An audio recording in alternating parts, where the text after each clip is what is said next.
Hello. Hello. And welcome to Needles at the Ready. I'm Kevin. I'm Ray. We are your hosts. Today, I was going to say we don't do this often. I say I'm Kevin. You say you're Ray. And we're coming to you from Stratford, Connecticut, where we live with each other. And great.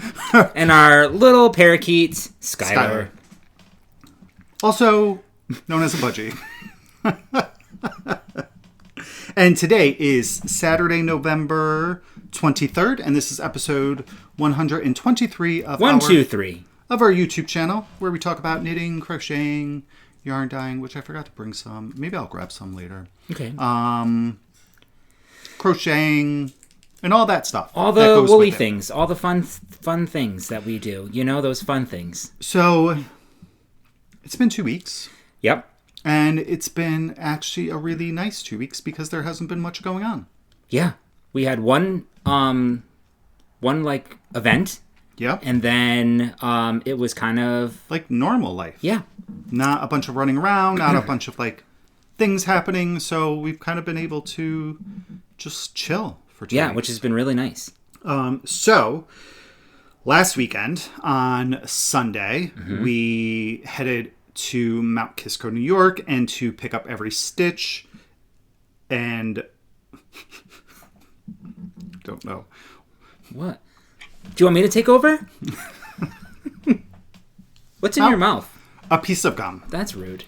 I felt like I needed it because I don't have coffee or tea with me today, which is odd. Normally I have a warm beverage, but I already had 2 cups of coffee. So we headed to Mount Kisco, New York, and pick up every stitch for a fundraiser for socks for Sam, which we've been talking about for probably a good month now. And the idea of that was that you could come and get help with socks or just hang out and knit, and a bunch of people came. And they did just that. It was really awesome experience to see all of the support and the people that came with their questions and to sit and knit. It was really cool to see all of the socks that everybody was working on. There was a really nice donations table, which was really cool. Yep. And the pile just got bigger and bigger as people were coming in and adding their socks. It was really sweet. There was a silent auction. I'm not quite sure who won all of those things. I'm not sure if they reached out to those people yet. Well, I know that some people who were still there, if they won, were able to leave with the items. Because Vanessa, she got one too, one for her and one for Yesem. Yeah. Oh, I didn't know that. That's fantastic. Yep. Yeah, it was really cute. Our library knit night folks came to join us, which was really sweet. We have been missing a couple of those knit nights because of, for me, really, it's my drive home and then homework. So we missed, I think, the last 2. But so it was so nice to see them and give them hugs. Yeah, and then ladies from Knitting Posse came, and then Michael from Upland Fiber Co. came. Some friends from Long Island came. So it was just a really great group. Denise came. Denise. Which was really cool because I was actually wearing the Lacquerty socks, which was designed by Denise. So it was kind of a really cool moment. She's the sweetest person in the whole world. Obviously, Cody was there, and then Sam came with his family, which was really, really sweet. We took pictures. We posted some of the stuff on Instagram. So check out our Instagram if you want to see some of those pictures. Check out Socks for Sam, as well as Pick Up Every Stitch on Instagram, so that you can kind of see. We did also bring Trisket, our trusty Erlbacher Speedster, Gearhart Speedster, I don't know, however the words go, to crank out sock tubes for those that wanted to. I think I cranked about 10 tubes. Yes. Ran into a couple of little snags, no pun intended, and some drop stitches there. I had originally requested that people either bring their yarn already in a cake or on a cone. I think going forward, they definitely need to be on a cone because everybody's winders were a little bit different and it causes a little bit of tension and some potential for drop stitches there. But yeah, it was really cool. People seemed to really enjoy the, watching that and the process. Yeah. I had a lot of eyes on me, so I got a little nervous at times. But it was really a special time. They did raise some funds, which was really great. For vanishing white matter disease, which is the whole point of the Socks for Sam campaign, is to bring awareness for that very rare and terrible disease. Sam was adorable. He was all smiles. He was very happy. He even picked out some yarn, which was really neat. So I cranked up a tube for him. So I think Cody's going to be getting some socks together for him, which I thought was really cool. We took a really neat picture of all of us with our hand-knit socks on, including Sam, because he had hand-knit socks as well. Yeah. So there's a really cool picture there on Instagram. So it was a great time. You know, it was, again, this community is just absolutely something special. And to look around the room and see everybody just chatting and smiling and knitting and talking about things and sharing the awareness, it was really a cool experience. So, yeah, and there was great snacks. Really good snacks. Those desserts were fantastic. Delicious. I think that was Cody's mom that I believe so, yeah. Holy cow. Yeah, it was just it's always a good day when you can use the craft that we love or something that we love to do and do it for others and raise awareness. So it was a fantastic event. It was like, it just felt bigger, like more impactful almost, you know? So that great was times. That was it. That's what That was it. That was our exciting time. That was it, guys. Mm-hmm. I don't think there's anything else. Nope. I'm currently on week 6 of 7, starting week 6 of 7 of this class. So I've been spending a lot of time doing homework when I get home from work. So I'm excited for this class to be done. You know what your last homework assignment taught us? What? Is that people really like our 2-hour and 30-minute episodes. So this class that I'm taking is data analytics, and it's visual data analytics. And we're using a program called Tableau. It takes data, and you can kind of play around with it, create different graphs and bar charts and connect things and see how it goes. Anyway, our homework has really been to kind of explore that system and plug in our own data to kind of create these charts and see. One of the homework assignments that I had to do, and I felt kind of vain doing it, but whatever. No, it's interesting. It was interesting. I thought it was interesting. So one of the assignments that we had to do was take some of our own data, put together a chart, and then link the chart to individual videos. So if you click on the chart, it'll take you to a video. And the example that we had to do prior to creating our own was music videos. So it was the top country artists based on how long they stayed on the top of the charts, how many weeks, whatever. So you click on the video, it'll take you to Keith Urban or whatever. So I decided that I would do a Needles at the Ready one. So I took some of our YouTube data and I wanted to put together let's see what our videos with the top views are, just out of curiosity. So I put it all together, and it was really interesting because our top 8 videos are all about 2.5 hours long, which is so crazy to me. Out of how many videos? Not out of all 120. Out of all 100 and all of them. All of them. Oh, yeah. I did all of our video. I didn't do our lives. Okay. But typically our lives don't get as many views and it's not all about views. No. It was just really interesting. That was the first time looking at that. Yeah, because we don't It's not important. It's not, but YouTube provides us with so much data anyways. Yeah. But it's not something that we delve into and no, we sit down every really 2 weeks and we just record and then we reply to comments and that's all we do with it. So yeah. And so when I was putting it all together, I was like, look at this. So that's weird. Data, obviously data analytics work. It's not my cup of tea, but it was interesting to look at that data from Needles at the Ready. It was neat to be able to put that into my actual homework. Anyway, if you all are still with us after that, want to thank you for joining us, all of our new subscribers. It's really great to be here. Yeah, and I'm going to talk about homework. Okay. So can I just thank our OGs for joining us year after year and episode after episode. We're coming up in January on our sixth. Holy cow! Podiversary? That's bizarre. Yeah, because we started we'll be starting our 6th year. Because we started in 2020, January 2020. So then it would be 5. We're completing year 5. We're completing year 5. We're going to be going show you what into... I did in my hand? No, what happened? So when I was moving stuff around and I took the pictures off the wall, I thought there was dust on the wall and it was a nail, and I swiped like this. Can I see? Because you have a streak there, which you just want to make sure that you keep that covered. Oh. Unless that's part of the... No, it's a streak. Because I swiped down and the nail went across my palm. Sorry. Why are you sorry? I'm sorry that you had to go through that. Okay.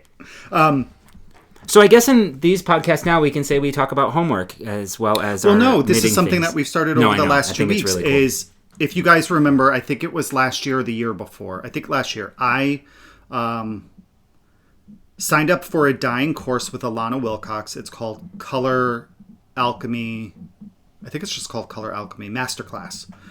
So it was a masterclass 12-week course, and the point of the course, or the main focus of it, is how to create colorways based on a digital image, and using programs and formulas and all this mathy stuff to try to get colorways, or even just a specific color. So it was a fantastic course. What's really awesome is that Ahren from Fiber Hustle is taking that same course now, so that's really cool.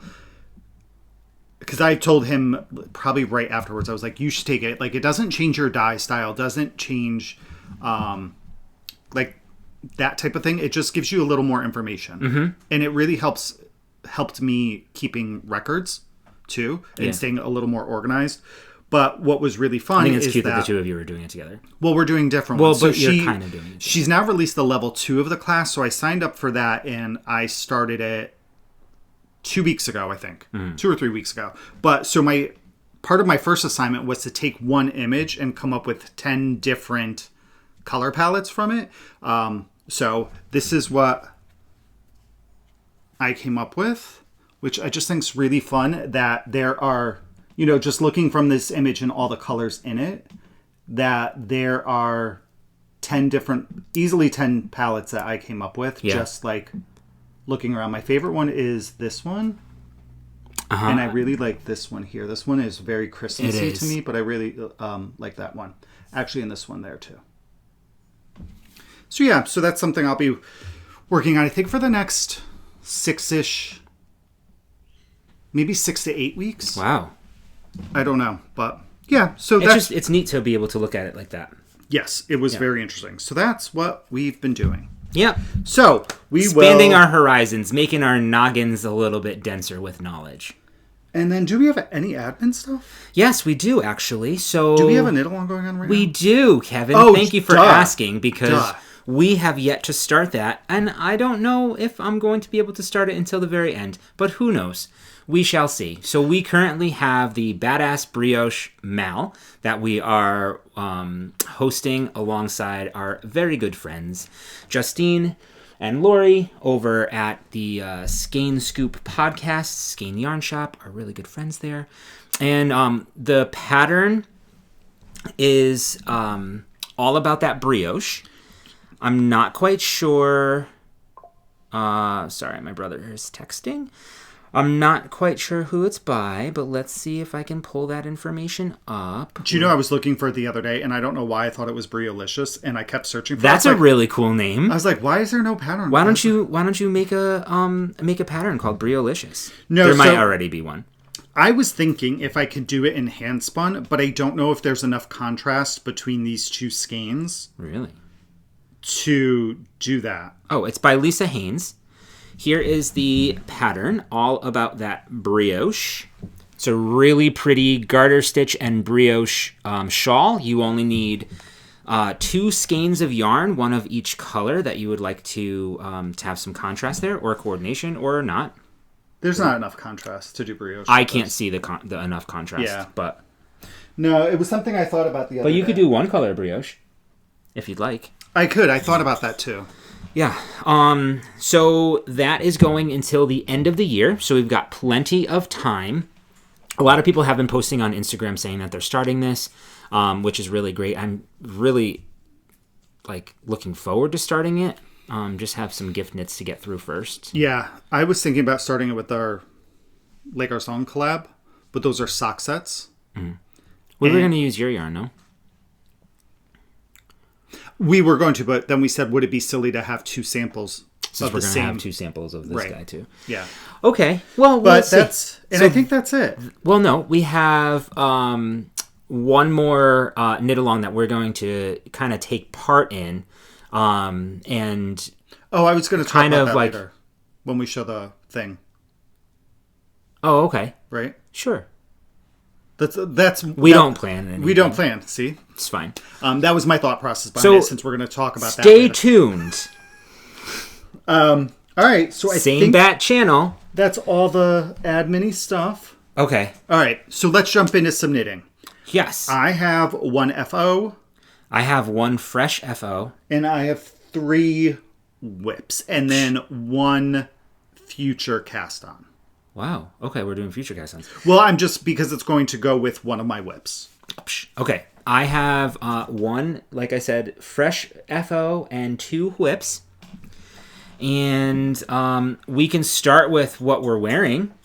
All right, go ahead. If you'd like, because that'll segue in. Yeah. I am wearing the Montrealer by Vincent over at Les Garçons. I knit this about 2 years ago, 3 years ago now. 3? It was your first sweater? No. My second sweater. First one was flax? My first one was the flax, which I can't stand. And I want to do another one of those. I think it was my yarn choice, and I didn't like that was before they had the thing. Yeah, before they had the other one. So this was my second knit sweater ever. It's such an easy pattern. It's super cool. You can modify it so much, like our friend did Montrealer without the hood, without the pocket. This is using Knit Picks. Wool of the Andes. Wool of the Andes Superwash. Yes. Which I think it looks good now because it's been kind of freshly cared for, I suppose. Been sitting in my closet after soaking again. But after wearing it for a while, the pocket, because there's a lot of weight here, it does tend to stretch a little bit because of the superwash yarn. So what's really cool is that there's a pocket, it connects on the inside. So that was a new technique to me. I want to do this again now that I kind of am more comfortable with my own knitting. It's got a hood, which I'll show you in a sec. I love the accent stripe here. Yeah. Going across. I did I-cord. I did an I-cord cord. Drawstring. And I don't remember the colors of this, but I really like it. I think when I was knitting with it... This is Oyster Heather. Oh, yeah. The other ones I don't know. That's all I know. I remember, though, when I was knitting with it... it actually might be in my Ravelry page. When I was knitting, I think a lot of you said that it kind of reminds you all of the Blue's Clues guy. So this is my Blue's Clues sweater. So the hood, I definitely would like to try again, because I have a couple of areas where it wasn't like the best. But it's okay. It's good.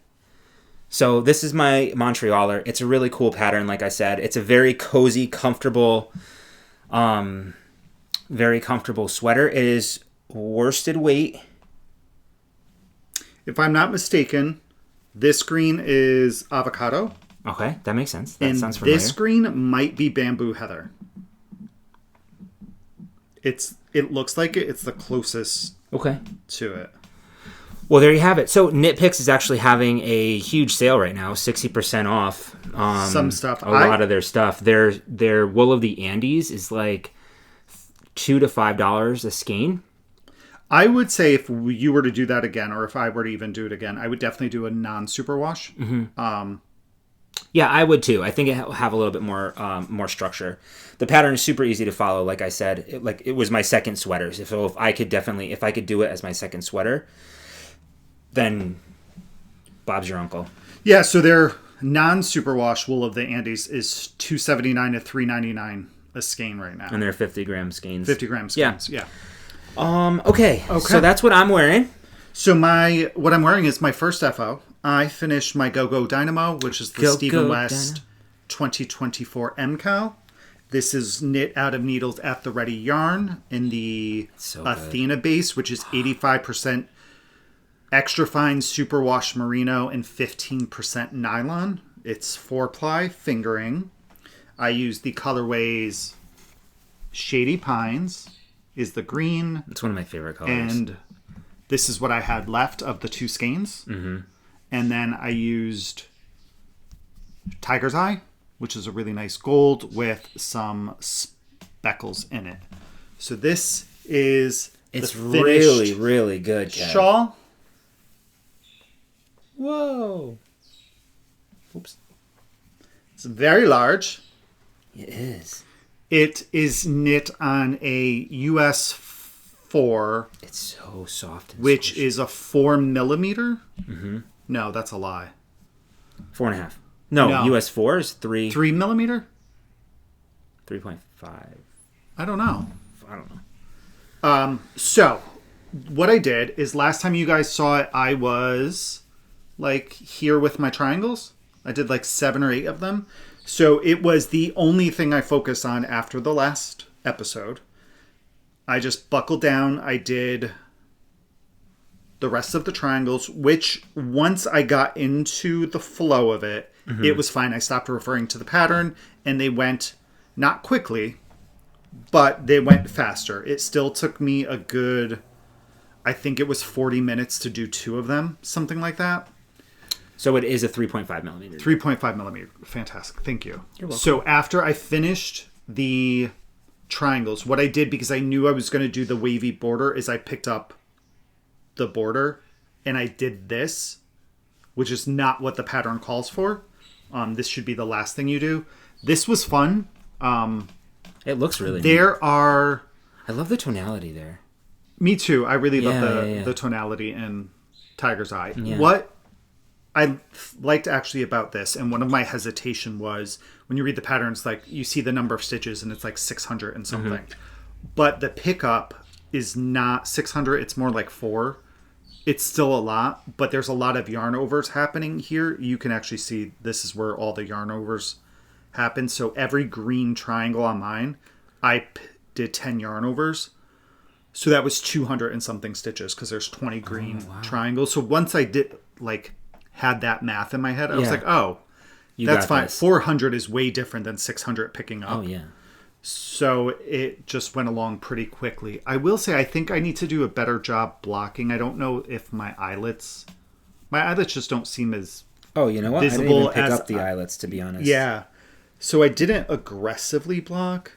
So I might block it again just I see. Like here. Yeah. And there are some mistakes in this area. I saw one where I only did 7, and that would account for why my stitch count was off in some places. But I don't think that's a... I don't know. I may not. I think you're fine. Once I finished the wavy border, I think it makes a difference. Moved down to this section, which I loved this section. This is stunning to me. This section is very, like... Yeah. It's really... It would you say like Mayan or Aztec? Yeah, Aztec-y. It's very Aztec-esque. So what's really, really... Or like an Art Deco almost. Right. Oh my gosh, I see it now. Yeah. No. It's so crazy. Okay. So you pick up all of your stitches along here where you did your circles. Yeah. Right? And then you knit out this way and a ton of decreases so it moves really, really quickly. Mm-hmm. The bobbles, I loved doing these. They almost look like squigglies. Yeah, I absolutely loved doing the bobbles. I don't know why. This section here is called triangles. Triangles? Yes. It just took me till right now. You see squares. I see squares. Right? But, hold on, I'm trying to show. Here. Oh my gosh, I see them now with the garter bumps. Right. There's 2 triangles. There's here with slip stitches. Oh my gosh. And then here with garter. It's like that. Remember the eye thing? The eye pictures? Where you had to I see it. Do you all see that? It really takes you a while. It does. How fun. I saw the slip stitches as I was knitting. I never noticed the garter until just now. Yeah, because there's the triangle there, and then there's one inside here. Like, wow, that's kind of cool. I don't understand his mind and how he comes up with these things. I know. But this is a super enjoyable knit, and it reminds me how much I love shawls. Yeah. I love it's knitting so them. Stunning.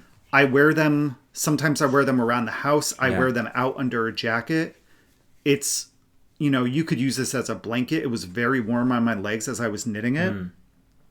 I just love knitting a shawl. And this is one of my favorites. This might be up there with Slipstravaganza. Yeah. This might be my second favorite shawl that I've knit. It's so good. And it's only 2 colors, which is so crazy. 2 colors, 4 skeins. Yeah. Fingering weight yarn, 100-gram skeins. I think he knocked it out of the park this time. Yeah, this is such a fantastic pattern. Yeah. The brioche, I love brioche. I forget how much I love it. It is so simple to do. It takes time, but it really is a simple stitch. Yeah. It's knit, purl, and yarn overs, and that's it. Slips and slipping. Slipping, slip stitches, knits, purls, yarn overs, and that's all there is to brioche. Yeah, that's good. Yeah, I love this. It's beautiful. He it's heavy. Like it's a good. It's denser because a lot of the shawls that we've knit of his are like on a US 6, so they're a little more drapey. The back is cool too. Yeah.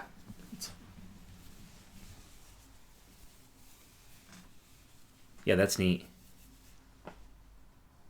It's really cool. Yeah, I love it. I'm so happy. And you got done really quickly. Like once you hit section 4. I feel like I came like you once were. I did this. Yeah. This went really quick, to be honest. I know that there's a lot of purling, but it went really fast. And, it's not something that I enjoy doing. I don't really enjoy being a monogamous knitter. Mm-hmm. I like having different projects on the needles for my mood. Yeah, true. And for the TV show that we're watching or the movie or whatever the case is, my frame of mind. But I know that there's a lot of things I want to finish by the end of the year, so I know that I have to, at this point, as much as I possibly can, I have to stick with one thing. Yeah, sure. So I knew I wanted this done, and I wanted it for myself, and the rest of what I'm making for the year is gift knitting for the most part. So I wanted to be kind of selfish and make myself like one final thing for the year, if this is all I finish for myself. Yeah. And then it would allow me to focus on those gift knits. And again, with those, I'm trying to be monogamous and just knock things out. Mm-hmm. But yeah, so this is Go Dynamo. If you did not start it, if you were hesitant, if you have 4 skeins, or if you have 2 colors in your stash with 2 skeins each of 100-gram skeins, I would highly recommend it if you enjoy knitting shawls. You don't necessarily only need to use 2 colors. People have done so many different colors. Like each section you can have 2 different colors. Like, or you could do like these. Yeah. Each one of these stripes could be a different color. Oh, totally. Like do a scrappy version. Mm-hmm. Or like this whole middle section could be like using some self-striping yarn or something like that. And then you can change colors up here. Like you definitely don't... I like the 2 colors. I think it's really cool. I would absolutely... But 100%. You knit can, another one. Yeah. Yeah. It's really neat. It's a good job. Thanks. Yeah. Great job. Oh, okay. I have another... Do you have any more FOs? No, that's my only FO. Okay. I cast this off today, so I still have to block it. But I'm just gonna show it here. Unfortunately, it's like lace, so you'll just have to kind of see. Once it's blocked, I can bring it back to the podcast. But this is the love note that I'm knitting for my niece. And by the way, we got to her on time. A few of you were a little stressed out on the last podcast because we said that we had to kind of wrap it up so that we can take her on time to dance. So we got there. She was not ready yet. She was not. So we waited for her. We actually got to see some of the new toys that her and Riley had. Yes, it's always really cute. They're very adorable. So anyway, last time I showed this, I had just cast on the love note with a provisional cast on. You do a provisional cast on for the neck, and then you start into the lace section. And if you all remember, I had messed up the increases from the last one. So Yeah, I finished it. And I did the 6 to 8 year, the 8 to 10, sorry. I did a cropped version for her because she's going to throw this on over her leotards and dance and stuff like that, which I thought would be really, really cool. I will say the knitting with black yarn for somebody else is an act of love. I had my light on a bunch of times to kind of help me because I couldn't only work on this during the daytime. Like, I don't have enough daylight hours. By the time I get home, it's dark. Right. You know, in the morning, it's dark. And then that would only make me like a weekend warrior. So I still need to block it because I want to spread out the lace. But it's, there it is. Yeah, it's great. It's going to be really, really good for her, I think. The yarn that I used was Drops Charisma. I think this is going to soften up quite a bit because Me too. It's already kind of soft. Yeah. It actually feels a lot nicer than I remember it feeling. Yep. I agree with you. So this is Drops Charisma Unicolor. So it's a single color. 100% wool, superwash. The color is number 5, but it's black. So this is Drops Charisma here. Here's the information. Yeah, and if you guys haven't used Drops yarn, we never have. And like I said last time, I think we've heard about it quite a bit, especially from the ladies from Wool and Wishes. Mm-hmm. Their yarn's really, really affordable. Yeah, and it came pretty quick. It came very fast. Yeah. Because I forgot what country it comes out of. Well, it is a EU, European company, but there is, I think it's called Linden Hobby in the U.S., where I purchased it from. And I think they have other brands outside of Drops, but they do carry like 30 different Drops types of yarn. Yeah. So it's definitely something I think that's going to be good in the future for gift knits or inexpensive, good quality yarn. Yeah, I agree. They come in 50-gram balls. I did not do any additional modifications for the pattern. I used the recommended needle size, so it's a US 10 for the body, and it's a US 7 for the ribbing.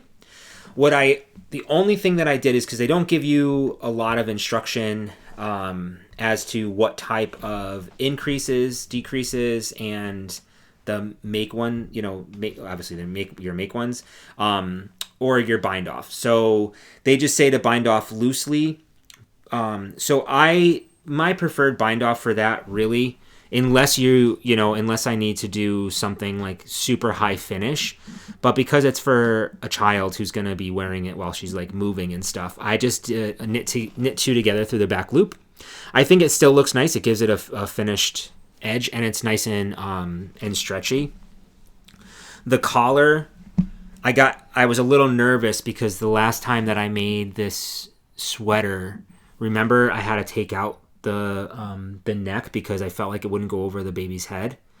So, but this one, I think I probably did something wrong, but this has a lot of stretch. Oh, yeah. Like, this is going to be way huge to go over, and it'll sit nice here. It'll look like a really cool, flowy garment for her.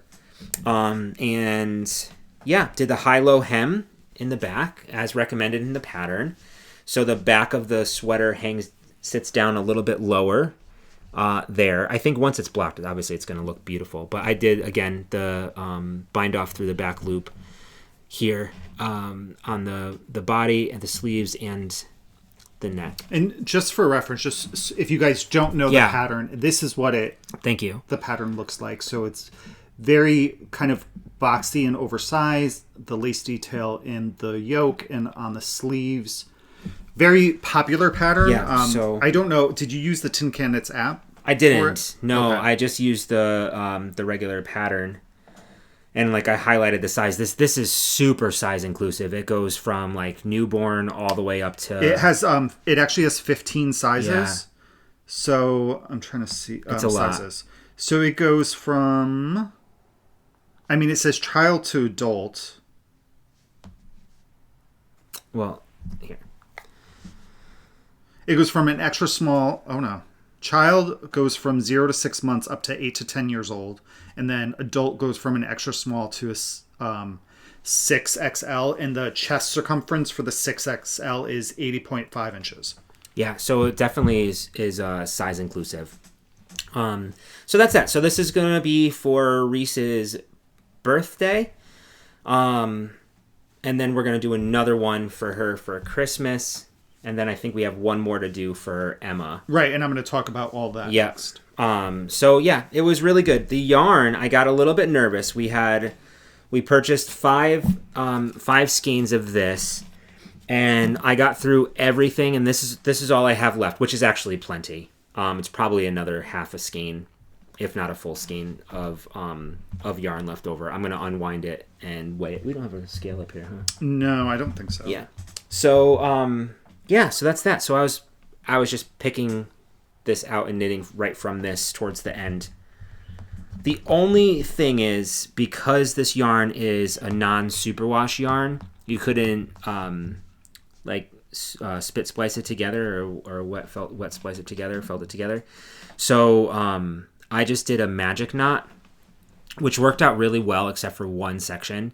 Did it come out? The knot popped through the front, so I just gotta, when I block it, I just want to make sure that I pull that in. Yeah. But I think the stitch definition is pretty good for this yarn. It looks nice and even.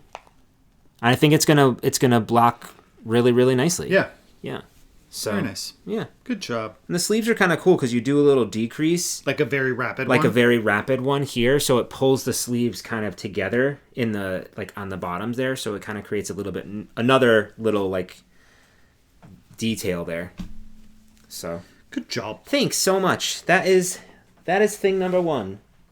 All right, so and this was living in my Tanny Casey bag. I love this bag so much. We got this at Cakeapalooza.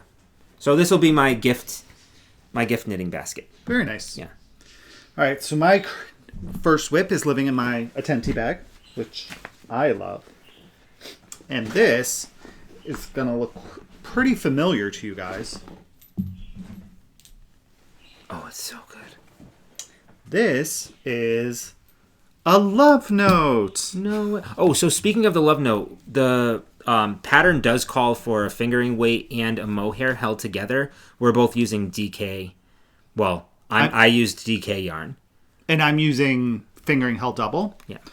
I don't know where the tag went for this. This was sent to us a long time ago. It is a Hugh Loco set based on the Grocery Girls, because it's called Big Sister, Little Sister are the yarns.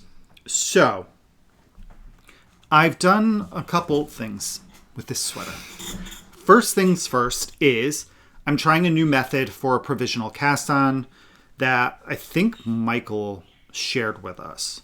I did my provisional cast on over Stitch Savers cords.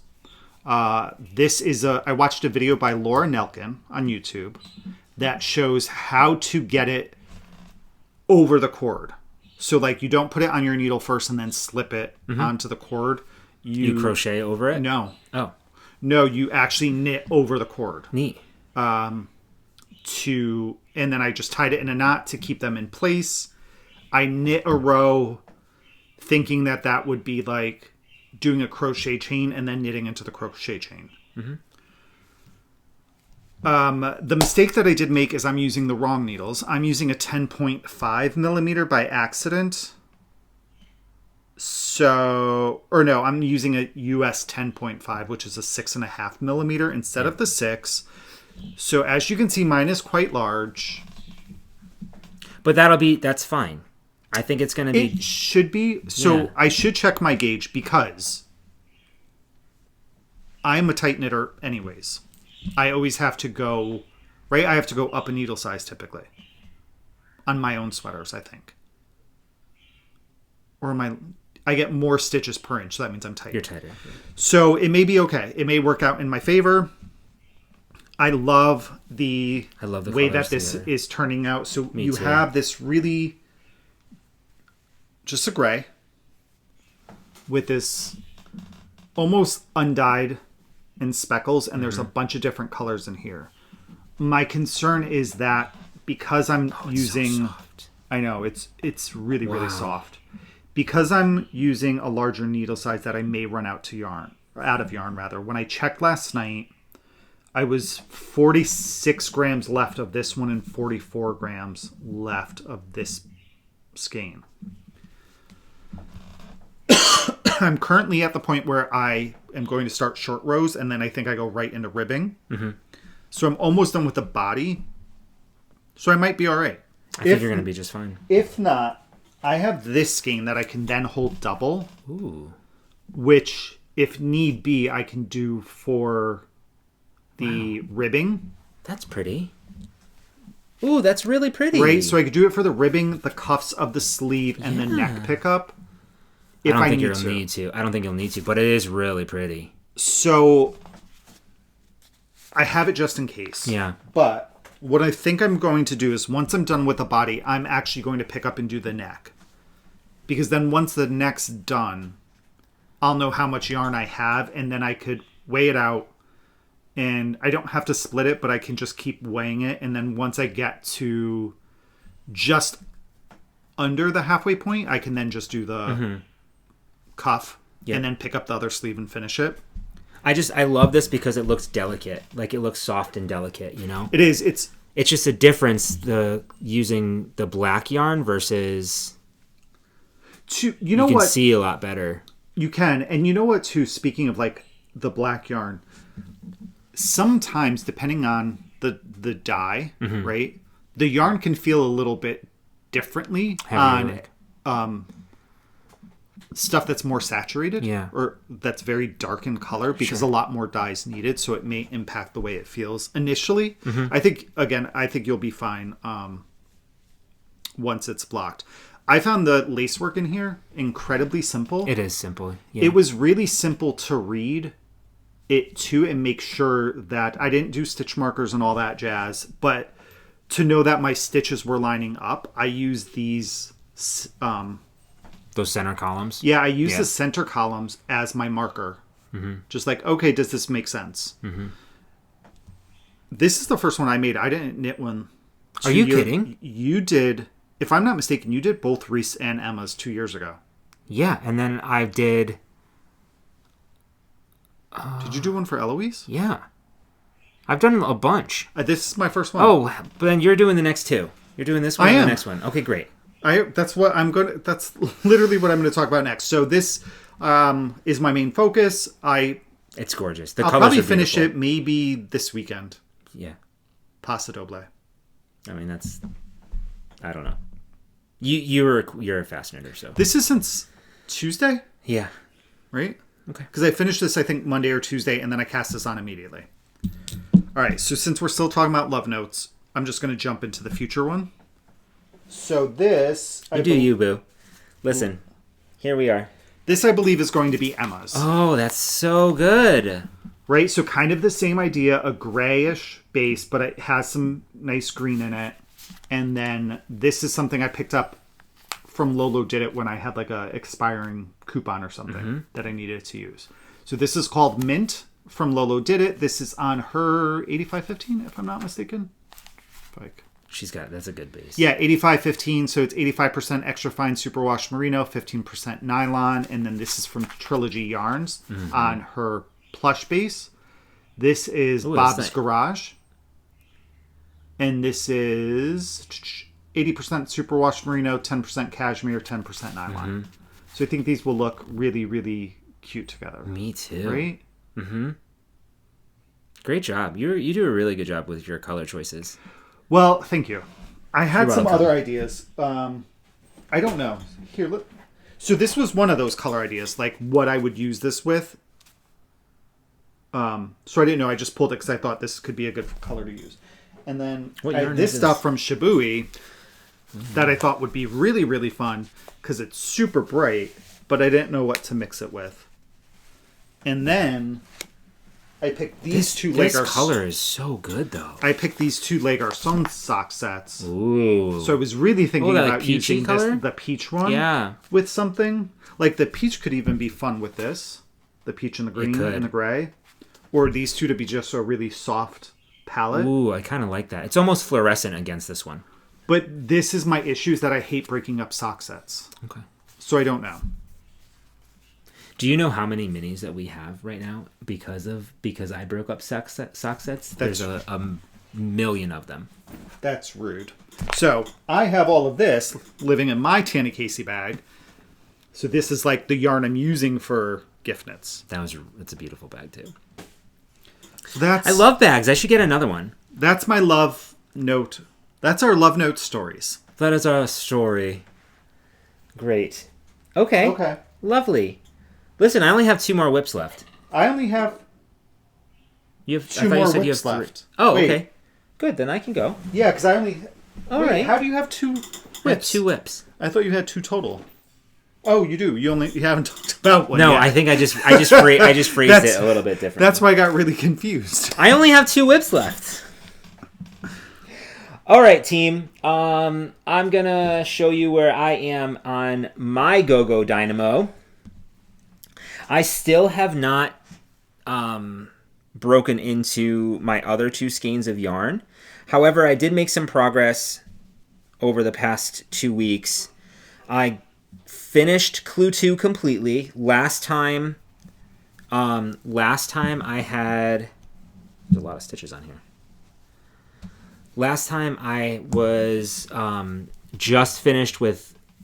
No, I had just finished the second brioche section, so I didn't do much, but I did the bobbles and then the little border there.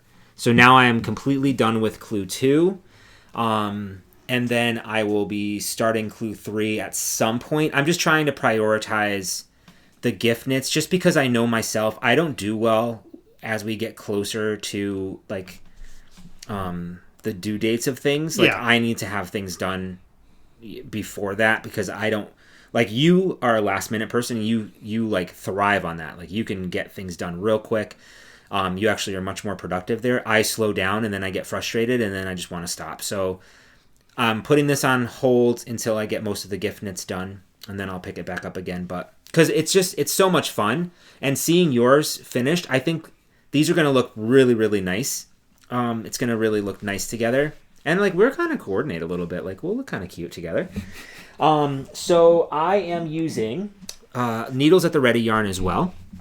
This is Roasted Pumpkin. Both of the bases are is in our BFL base, our Aries base. So it's 75% superwash BFL, 25% nylon. And then this color is Pistachio Brittle.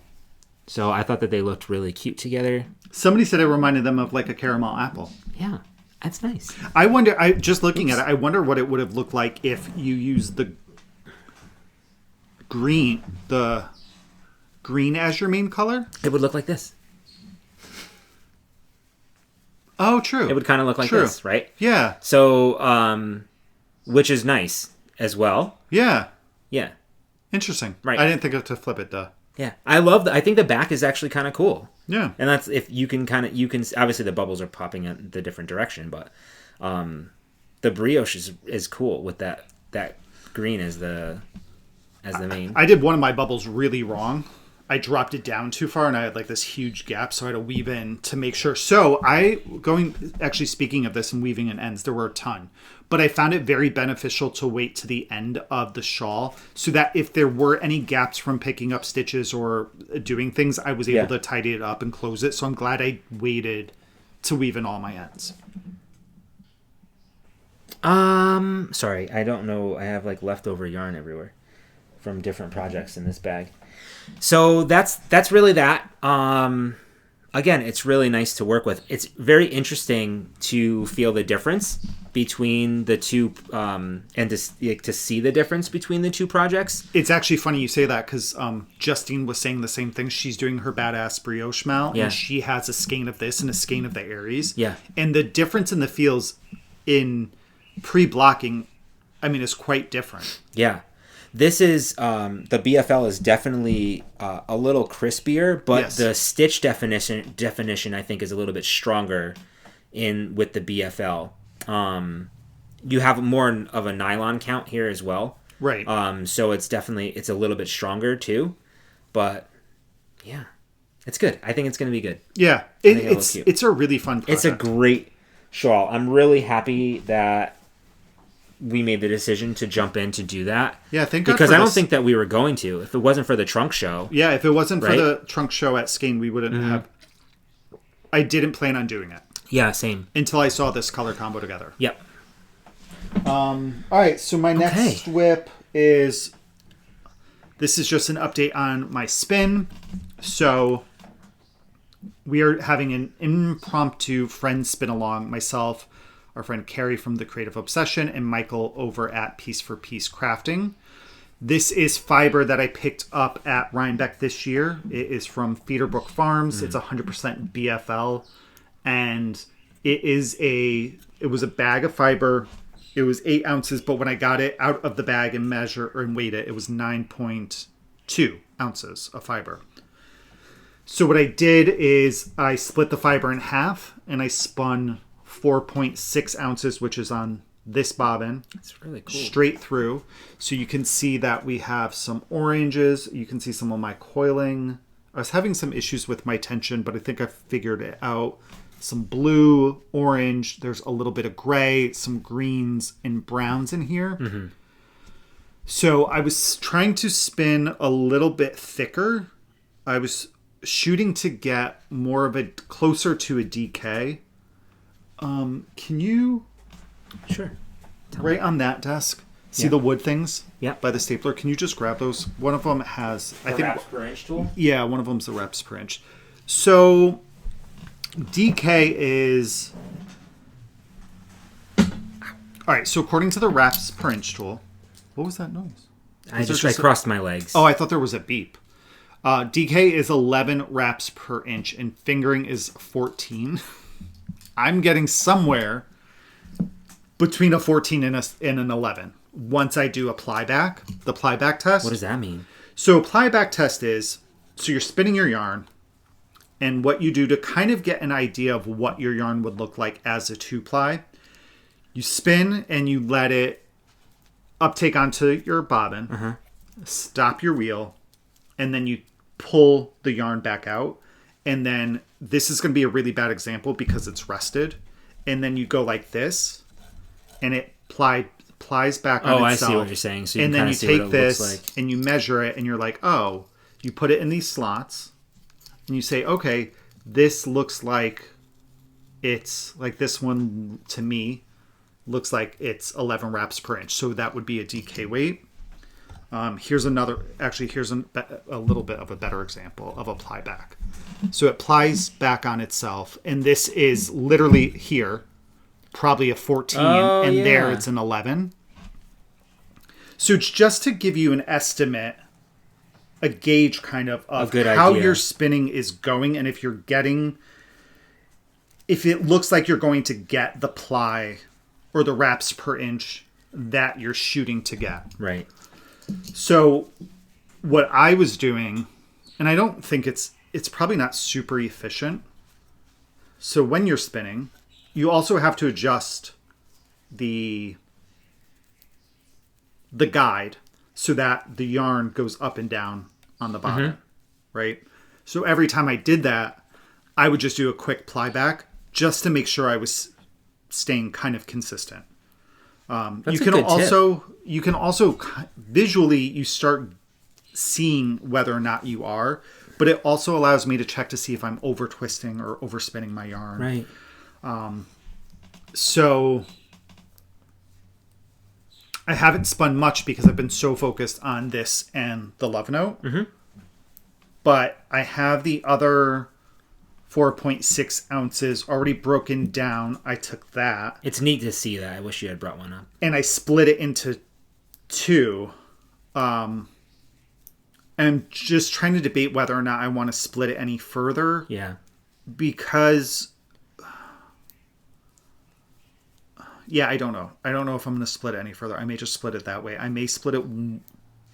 Some of them... It got messy. And I have a bunch of little nests downstairs. But they're broken evenly. They look even, yeah. So I may... Some of the bigger nests I may just break down. My thought with that is that this was very different than spinning a braid. When you spin a braid... Do I have any up here? A braid? Yeah. You have... I have one right here. So here's a braid, and like this is a huge chunk of the blue, and then here's, I mean, this is a little more like marled, but you had really big chunks of one color. This bag, I would say, had more variation going down. Okay. Like it would be a little bit of orange on one side of it and green on the other, or they were mixed a little bit more.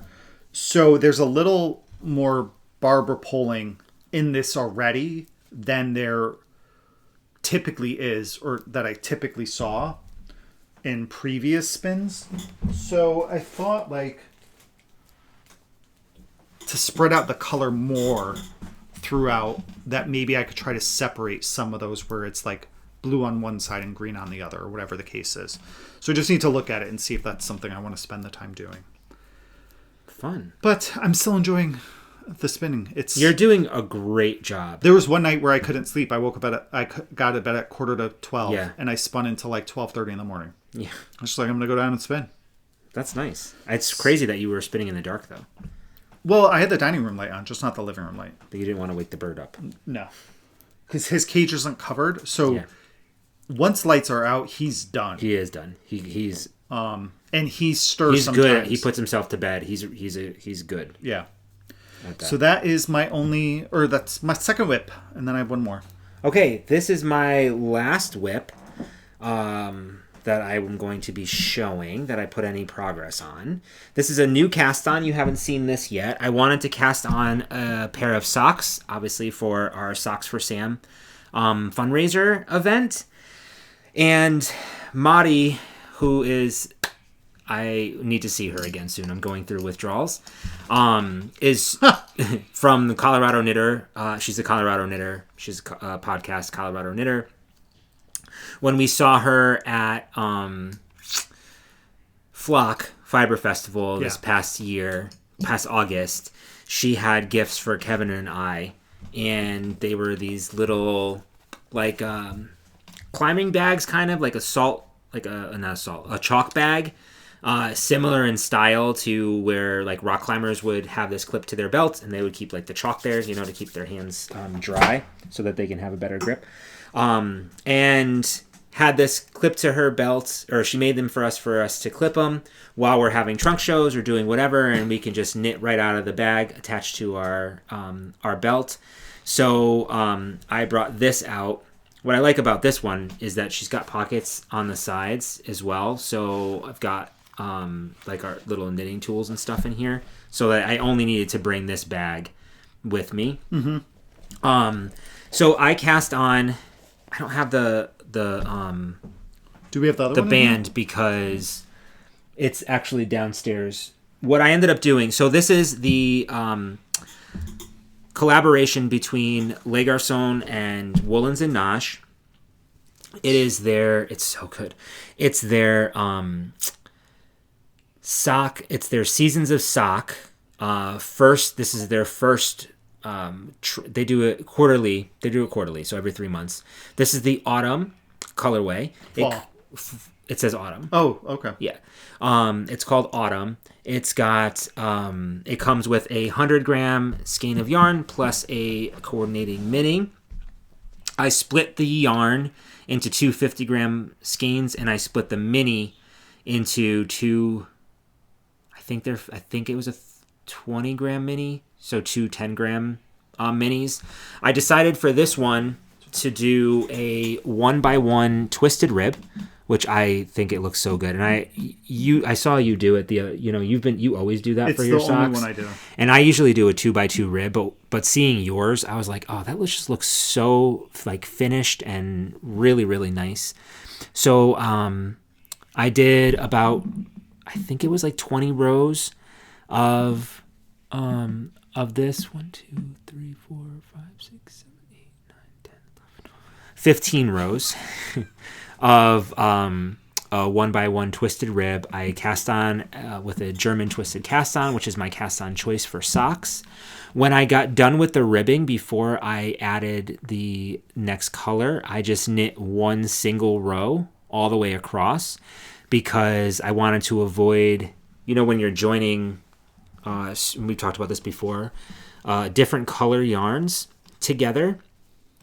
you can sometimes get those little pearl bumps, and it looks a little bit. It makes it look. You get those like little like pearl bump kind of things, and I like the more consistent feeling to it. And then I joined the yarn, and I did about 7.5, almost 8 inches of the leg. I already put in my stitch markers to mark my heel. I'm going to do a cut-in heel for this one as well. I'm going to do the leftover yarns. I'm going to do the striping for the heel because I like how it makes that like that target. Yeah. Almost. The bullseye. The bullseye, yeah, which is cool. And then, so now I'm just going to knit all the way around. I'm using my 9-inch circular needles. US 2.25 millimeter needles, my needle of choice. I did 72 stitches on this, and it's nice to be able to just walk around or have a sock I can pull out. Like you said, depending on like what kind of mood you're in or what we're watching on TV, this has been, I actually haven't worked on this since last weekend, but yeah, that's really all I have to say. The colors I think are really cool. Yeah. And I like the dye style of this one. So you have like 4 to 5 rows of one color. You have 1 to 2 rows of the white.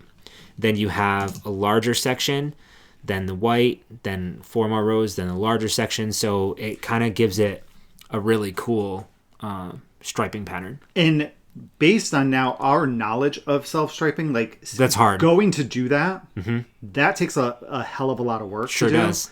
There's it. Michelle, bless you. Totally. Bless you. Because it's not easy to do. No. The other one I think that's really impressive type of self-striping that I see is self-striping with speckles. I don't know how. I don't understand it. So the Butterfly Nebula socks that I wore had the speckles in it. I wore those. You can see if you go on Instagram. My foot is the one with this beautiful like blue, and I think they're all blues, dark blue, maybe like a purple, and it's got some speckles in it. It's gorgeous. I don't remember who else I saw. It was there was another yarn dyer. I don't remember what podcast I was watching who had one that was like heavily speckled. Yeah. In some of the stripes, and I'm like, how? Yeah, I don't know. Self-striping yarn, the dyers, they just put so much work into that. Like, and dyeing in general is a lot of hard work. There's a lot of time on your feet and movement, blah, blah, blah. But the precision that it takes and the forethought to get your stripes how you want them. Yes. And it just takes a lot of work, and I give them a ton of credit. Yeah, no, I definitely do. And it's self-striping yarn is typically a little bit more expensive than non-self-striping yarn, right? But it's way worth it. It's because the amount of work and the planning and time that goes into it. Mm-hmm. And this is my absolute favorite base. It's such a it just wears good wearing sock. Yeah. And it's the 90% superwash Targhee and 10% nylon. Preach. All right, so we have our advents that we're going to be starting next week. I know. My last one is living in my beautiful sister's bag. I wonder where I bought this. That was Maryland? Nope. It was at Baltimore the first year. Was it really? Yeah.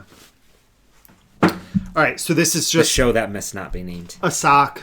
I don't know where I was because I forgot to move my progress. That colorway is absolutely gorgeous. It is. This is Fiber Hustle yarn. This is a Counting Crow, the prototype for the Counting Crows colorway that you used in your shawl. Something blah August. Oh yeah, August and everything. Something. It's a Counting Crows album, and I see the album in my head. Mine's very similar to Ray's. I did Twinsies. German Twisted Cast On. This was really interesting. So we talked about this at Socks for Sam, the fundraiser. I was talking with Melanie and someone else. It was one of the employees. I don't remember her name. But we were talking about German Twisted Cast On. And the way that I do mine is like Andrea Mowry's because I can't get the thumb flick that some videos show how to do the cast on. Like there's a different movement to do with your thumb. Yeah. So I use Andrea Mowry's version, which is no movement with your thumb. There's just a V, like this kind of, or an X. Is it an X? I wish I could do it. I wish I could show it, but I have to use hers.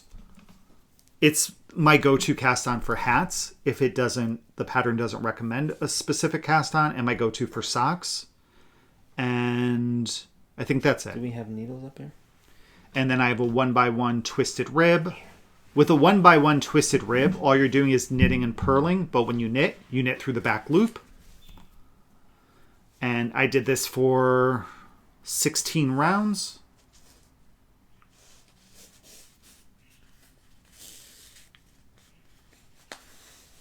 Nope, I did mine for 15 or 16. And then I'm doing like a crew sock, so I made it a shorter leg. And then I'm going to knit until I have 6 inches. And then I'll start my toe. Because I measured I measured a pair of socks recently that fit pretty well. Because I've noticed some of my socks are looser. Mm-hmm. But I also feel like that's as the day goes on. Just wearing them, they get looser naturally. But I did find that a shorter foot, so somewhere around 6 to 6.25 inches, is what I prefer. It gives me that negative ease that I need. So, yeah, so that's what I do. And then I will do a normal toe that matches the heel, where you knit around, decrease around until I get to 16 stitches on each of my needles. But these may have to get put on hold since next week starts Advent socks. I know. Mine's DK, so the day, like it should be pretty quick. I have to. Oh, you know what? I need to get fixed circulars, like a 3mm. Can't you use your shorty? I do them in tandem, so I'll need 2 of them. Oh, yeah. So the German twisted cast on, the way that I do it is that you come under, over, through, like that. Right, but there's one where it's the same way. So I go under. Wait. So you do your slingshot. Yeah. Right? I go under both strands. Grab this one. Yep. Bring it over. Grab this. And then see there's this little, V. Wait. So I go under both. Grab the one to the right. Pull it over the strand on the left. What? Grab my right strand. Pull it through that little V. No way. Yeah. But there's one where it's like over, move your thumb in something. And I was like, I can't do that. So I go under both. Yep. Grab your right strand. Grab my right one. Bring it up. Yep. Over. Yeah. And then... No, you just messed yourself I did. up. I totally did. There you go. Oh, I don't even know what the hell you just did. You're just twisting it. So it's a twisted cast on. So you're going under both. Yeah. Grabbing this one. Yeah. Grabbing this one. See, I'm pulling my thumb. Yeah. Like I'm doing the thumb movement through Oh, there. that's what you do, the thumb movement. I do the thumb movement. I can't do the thumb movement. Okay, so let's see. Let's see if this works. Okay. So, let's see if we can do this again. Okay, are we ready? Am I on camera? Yeah. Okay, so I go under both, through there, then there, like that. Oh. So under both, grab. I pull my thumb down, then I grab this and pull it through there. Oh, I was not on camera. I can't do the thumb down. So, through, pull my thumb down, grab that, pull it through. My thumb doesn't do that. I can't get my thumb to do that. That's what I do. So then that's what you end up with. So Interesting. you do something very different. I do, and I think it's the same, if I'm not mistaken, I think it's the same way Andrea Mowry does. Wow. I wonder where I got that one from. I've probably been doing it wrong my entire life. No, and that's the beauty of knitting. You have to find, right? It still does a really nice stretchy cast on. But you have to find the right methods that work for you. You have to find the right needles that work for you. True. the yarns that work for you. And everybody has a different technique. One of the things that I said when we were talking about socks last weekend, socks is a very individual preference. Yeah. People have different gauges that they like, negative ease that they like, a heel that they like, a toe that they like. So the best way to knit a sock is to just knit one and find out what works for you. Yes. You may not get it on your first try. You may not get it on your sixth try. Right. It's just you have to kind of persevere and find out how you like your sock to fit, what type of heel you like, and the toe. And once you have that and you have your recipe and your formula for a sock, then they're quite enjoyable to knit. Because they can go pretty quickly. Yeah, I was talking to when I was talking to some of the people over at the event at Pick Up Every Stitch, and Denise, we were talking with Denise as well, is that I think pattern socks are so pretty, but my preference really is just a vanilla sock because I like to let the yarn, like that makes me excited. I love knitting in the round, number one. And number two, seeing how the yarn plays, like that to me is like, that's what I really like. I let the yarn shine as opposed to the pattern. Like I have pattern socks, don't get me wrong, and they're very comfortable to wear. And yeah, I'm trying to think, what do you have? I have the Coffee Talk. Yep. I have, I want to cast on either the Rye socks as well as Hermione's Everyday. I've never done either one. I think they're both free patterns. They are. And I have the pattern that I did last year, the Peace and Joy from the last year's Advent. Right.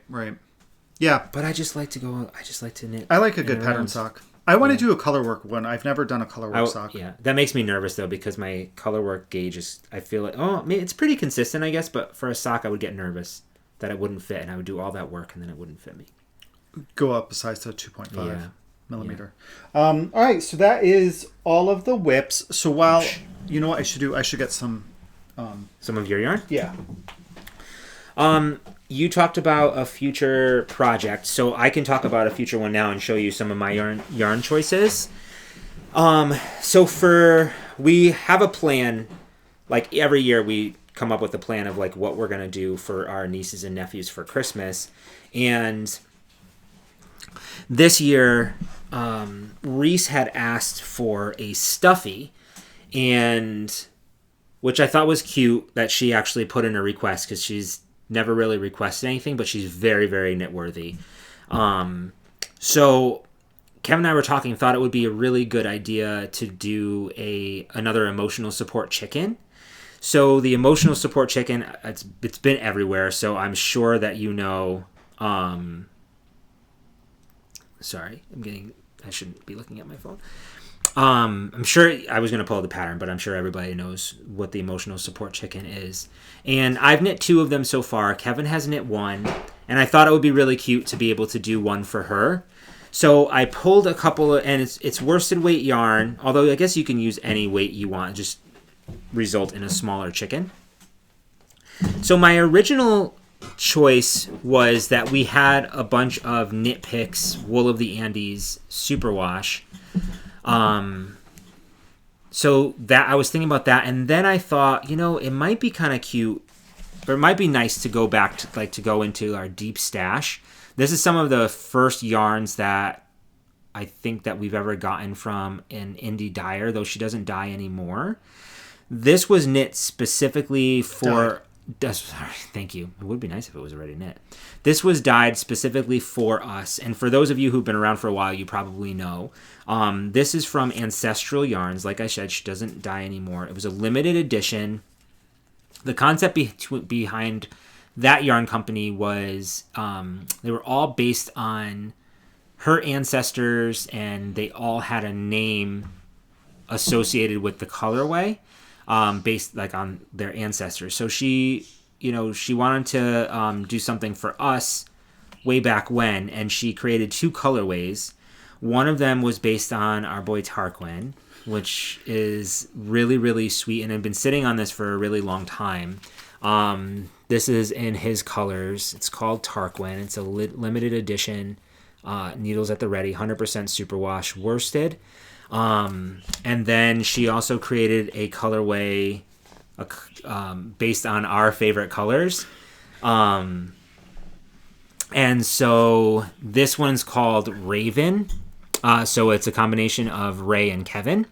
So I thought that might be really special to do for Reese, knit out of doing an emotional support chicken with that. The whole concept is you get to hug it and cuddle it and all of that.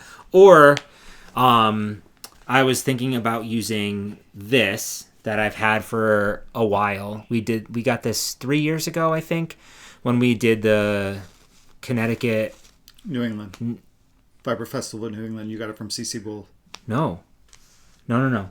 I got this from Northampton Wools. Oh, yeah. Yeah. When we did the I-91 shop hop. I have no idea. This is a one skein scarf and hat like kit, so it's technically a kit, and you know me, I love it. So it's 90% wool, 10% nylon. It's in like that blown in netted kind of. It's a chainette construction. But it's incredibly soft, and I think that this would be really, really squishy.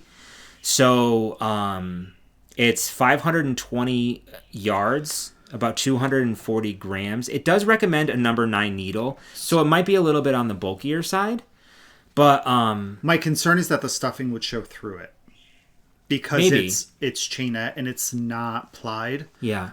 My concern would be that the stuffing could even not even just show, but maybe come through the yarn. Yeah. Good point. Really good point. So maybe not this. Maybe I'll go with my original one, but I won't talk about it anymore because it's getting emotional and hard. So that's that. That's my next plan for Reese is to do an emotional support chicken. Nice. Yes. So quick needles at the ready. Just some of the things. I think all of these are one of a kinds, if I'm not mistaken. I've been going through my one of a kinds and just trying to get them up on the shop. All right. So this one, which I'm bummed that this is a one of a kind. And sometimes why this happens is that I have leftover dyes. Yeah. And it just has to be used. You can't dump them or not use them. So this one is called Coffee Break. This is on the 7525 superwash merino nylon, and there's only, like most of these, there's only a couple skeins of. There would never be more than 10. I love how shiny that looks. This is freaking... It's a gorgeous color. It's really good, and I'm pissed that I can't do this again. Are you sure you can't do it again? I'm positive. Because if I'm not mistaken... Can you try? No. So what I do is when... all right, so the dye comes in a powder form in a plastic container. Yeah. In that form... It's, very fine granules. You can breathe it in, and it's toxic. Yeah. So once I'm literally out, I take the plastic containers and I wash them and get all the dye out, and they just end up in a pot.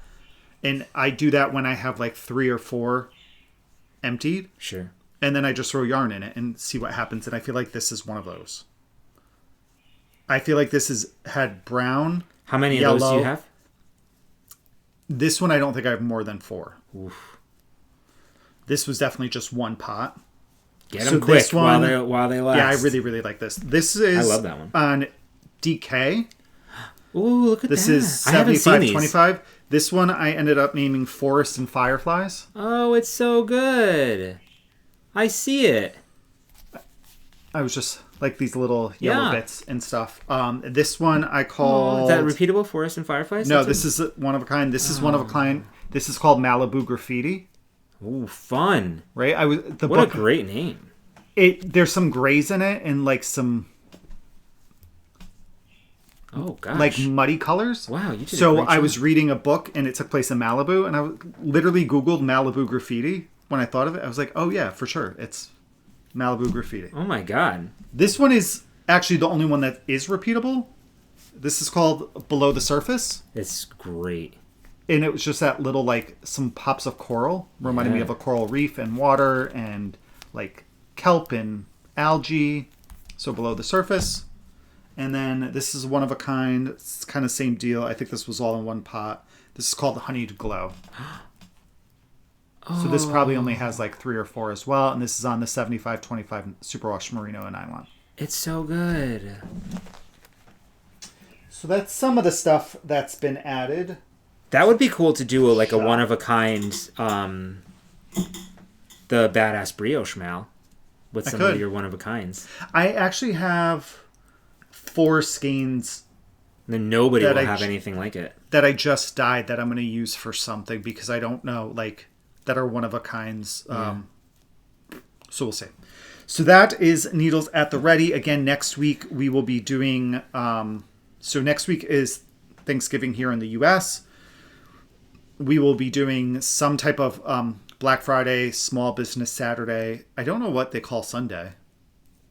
And Cyber Monday sales. Mm-hmm. So keep an eye out for that. We'll post on Instagram.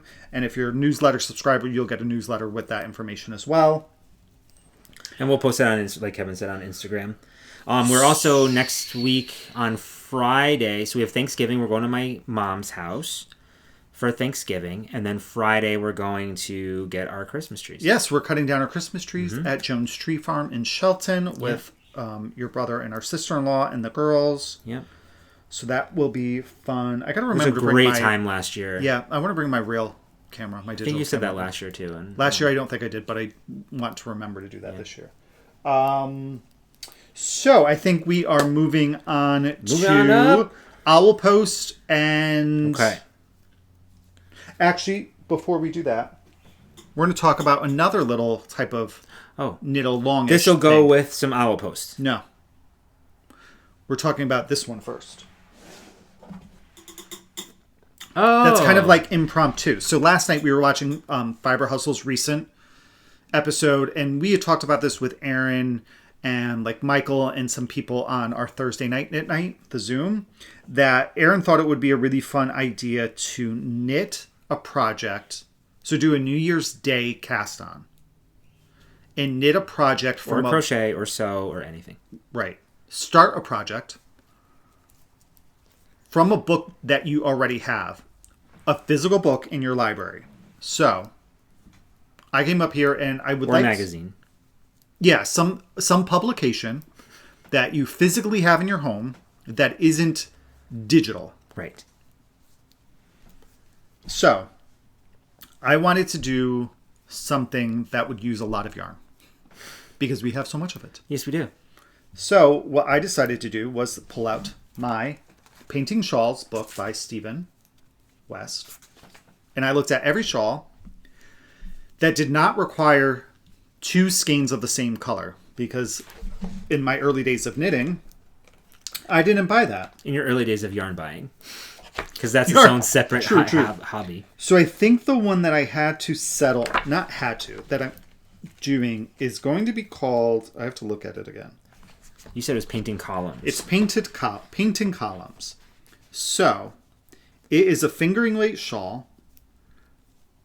I'm going to have to play around with this because not one of the colors uses more than 310 yards. Some of them use less than 100. Oh.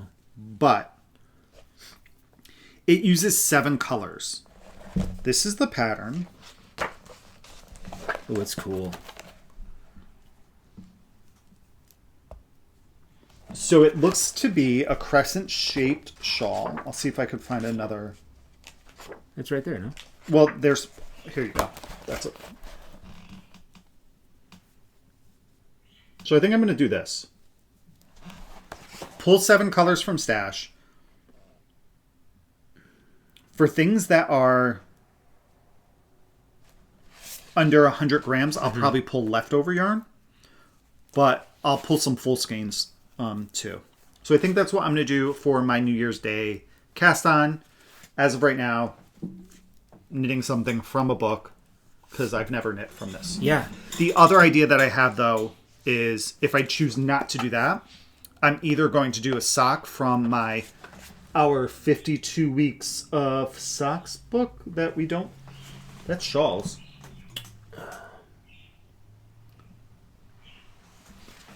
Oh, I'm like, is it... This might be over there. Do we not have 52 weeks of socks? No, of course we do. All right. So either that or I'm going to do a from Summer Lee's The Sock Project book. Those are my current ideas. I want to do a crochet pattern, and I like the idea of using a lot of yarn. So we don't have many crochet books, but we do have some. So I'm hoping to go through and maybe finding like a blanket, to see about doing something like that where I can use up a lot of yarn. I'm just looking across the way to see if there's any more books in there. They're all like knitted ones. I know that we have some crochet ones because when I was only crocheting, I had magazines and books. So, so we'll see. That's my plan too. Either way, I want to do like a crochet project because it'll just kind of force me to do that. We're also talking about maybe doing like a Make 9 list this year because we've never jumped on that bandwagon before. So that could be kind of fun to see what we can come up with as well. Were you not ready to talk about that?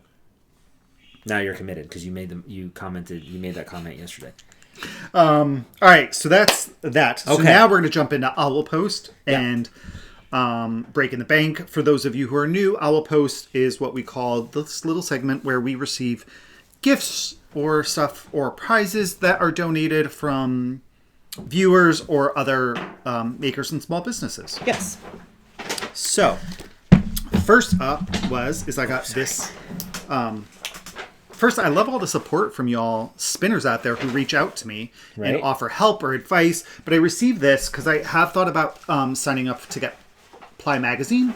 And somebody had reached out, asked if I wanted that they had one, and they'd be more than happy to send one to me. So they did, and I just got it, I think, this past week. I haven't had a chance to look through it, but I'm really excited because I have thought there's like a subscription for this, and then I think like a membership that has videos and stuff on their site. So thank you very much, because I should look at it this weekend and make a decision on whether or not I want to sign up. Because you can never stop learning, right? Isn't that right? Okay. You know what we need to do? What? So I think I'm going to have to clear out this cube. Yeah. And make this my hand spun cube. I think that's beautiful.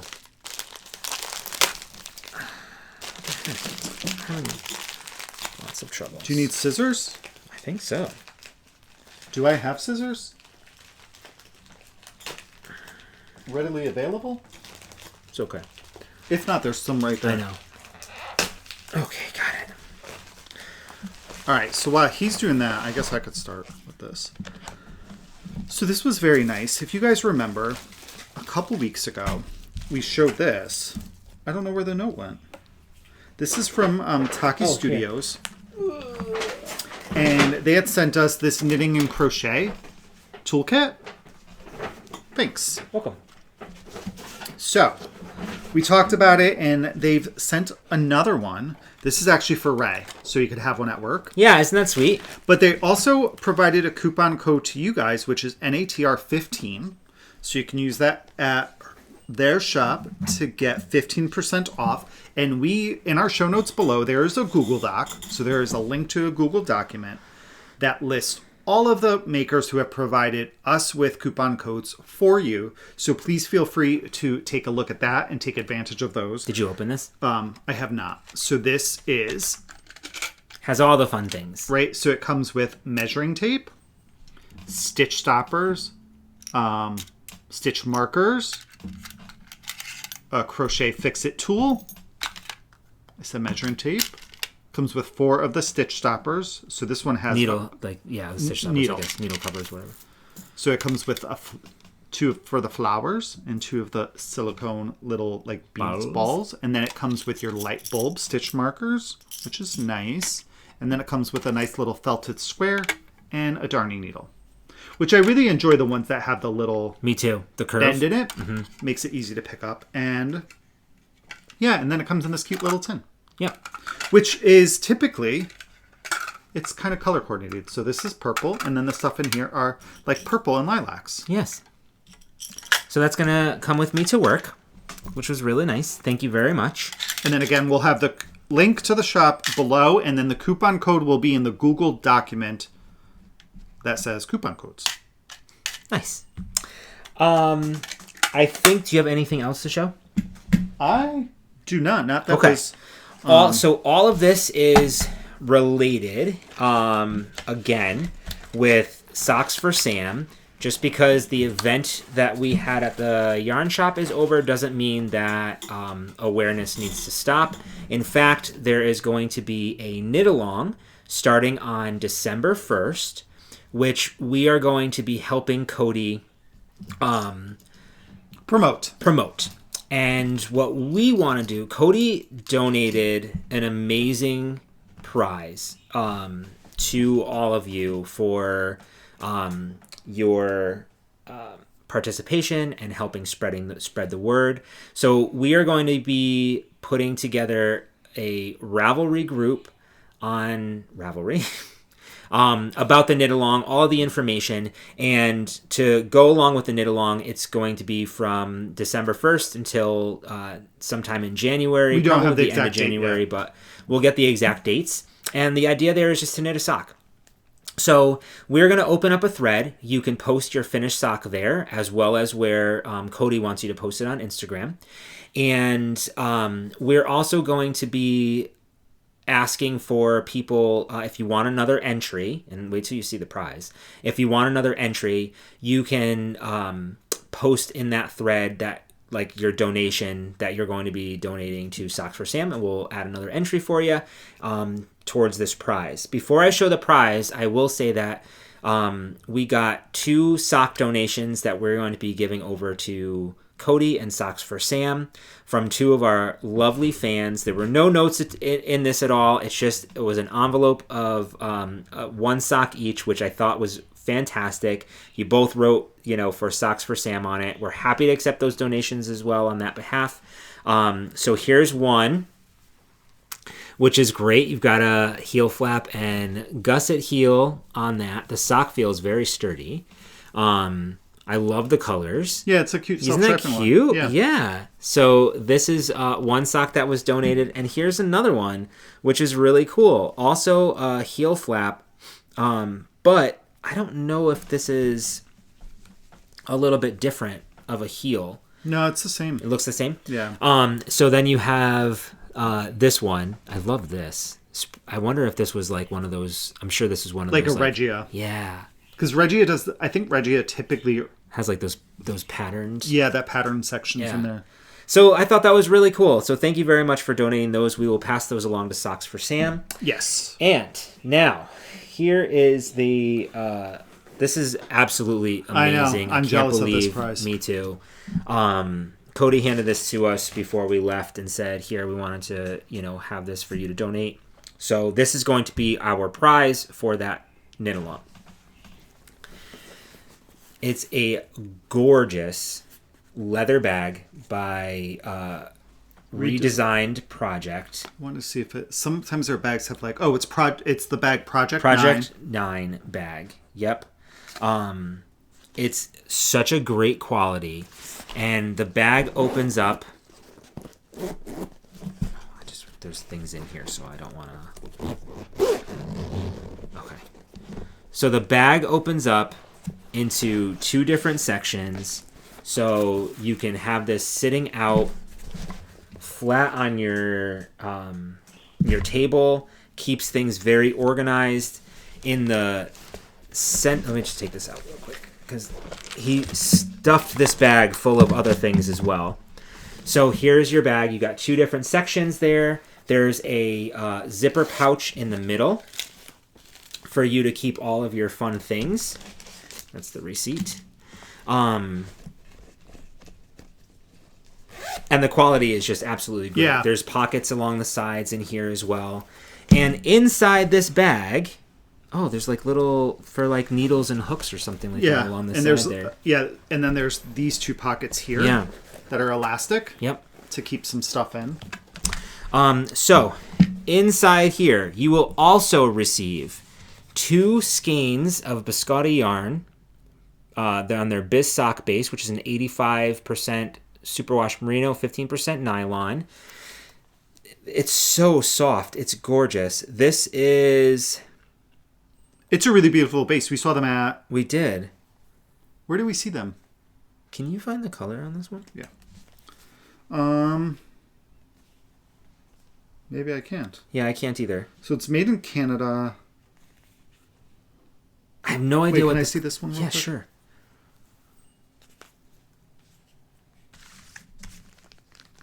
Yeah, I don't know what the colorways are. Yeah, I don't know either. That's okay. Yeah. So, also you'll get both of those skeins of yarn, plus you'll get a knitting row counter from Cocoa Knits.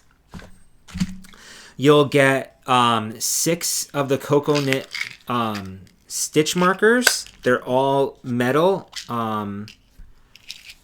You got some light bulb type stitch mark. Here they all are. The back. So that, as well as Haya bamboo flyers. These are the Haya flyers, if you'd like to try those. They are a US 2.5, 3 millimeter. That'll be perfect for like DK. No? Yeah. And then you also get, maybe I'll take these to do my... Nope. I'm just kidding. And then you also get some Haya sharps, which I have a set of these as well. And this size here is a US 1 2.25 millimeter needle. So this is an amazing pack up. And this will be our grand prize for that knit along to help continue to spread the word for Vanishing White Matter disease. So December 1st, we will have our post on Instagram. I'm sorry, on Ravelry. Yes. And please follow Socks for Sam on Instagram for all of the extra details, and so you can kind of double dip in the posts. And if you're not participating, but you love this bag so much and you want one for yourself, we do know that Pick Up Every Stitch carries them. We sure do. So, all right. And Keisha, this isn't the bag that you and I were speaking of. We want Project 39. You're so dumb. Okay, ladies and gentlemen. And, I have one more thing. Else. Oh, here's a...